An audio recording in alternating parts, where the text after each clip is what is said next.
I was a baby stuck in a world where grown-ups were allowed to do whatever they wanted, and I was lost.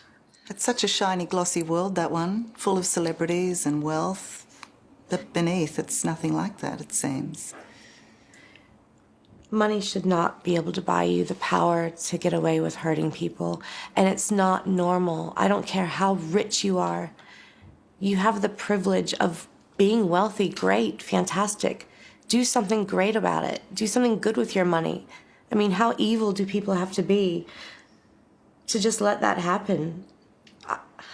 I don't understand it. You know, Epstein's wealth was so vast. You know, the fact that he had this fleet of planes. We've heard a lot about the Lolita Express. Mm-hmm. What happened on the Lolita Express?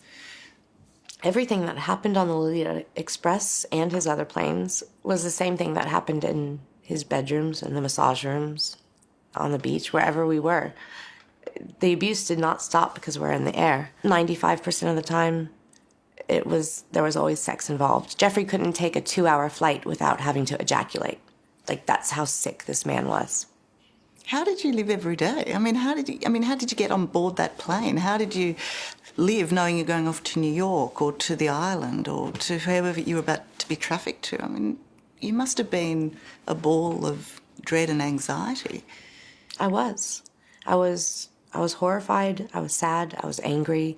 I was disgusted. I was a shell, and the only way that I could cope with what I was going through was, taking Xanax. And Xanax is like an anti-anxiety tablet, but it also, it took away that feeling of anger, sadness. It made me feel numb. It was a numbing tablet, and it helped me cope with what was going on at the time. It took a lot of people involved. It took doctors, psychiatrists, gynecologists, dentists. All these people knew what was going on, hairstylists. The list goes on. I could keep going on and on and on. Drivers, chauffeurs, butlers, housemaids.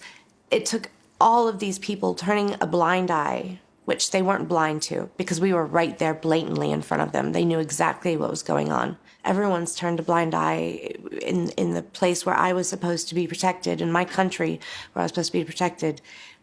The justice system failed us then. I believe they're going to do something amazing for us now. I really believe in them. I believe that the New York Southern District wants to do the right thing. And I will do everything that I can do to be a part of helping them do that. And is that what your foundation's about? Victims Refuse Silence is a platform for people who are stuck in that situation that I was in. When we were putting together Victims Refuse Silence, I was thinking, what did I need to get out? When I was in, who could I have turned to? I didn't have anyone in my life to talk to about it. A place for people, men, women, children. If you're being trafficked, go to victimsrefusesilence.org, and you will see in every single state, and I vetted them myself, that there are places for you, safe houses for you to go to. There are organizations that will help put you on your feet, put food in your belly, a roof over your head. There are police officers there that will take care of you. There's lawyers in that area. I've put everything that I thought I needed back then in that website.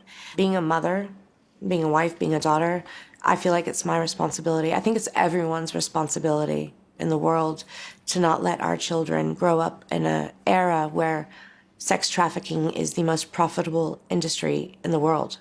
It's $100 billion profit a year just on human trafficking, just on modern day slavery. How is that not being talked about? How is that even happening?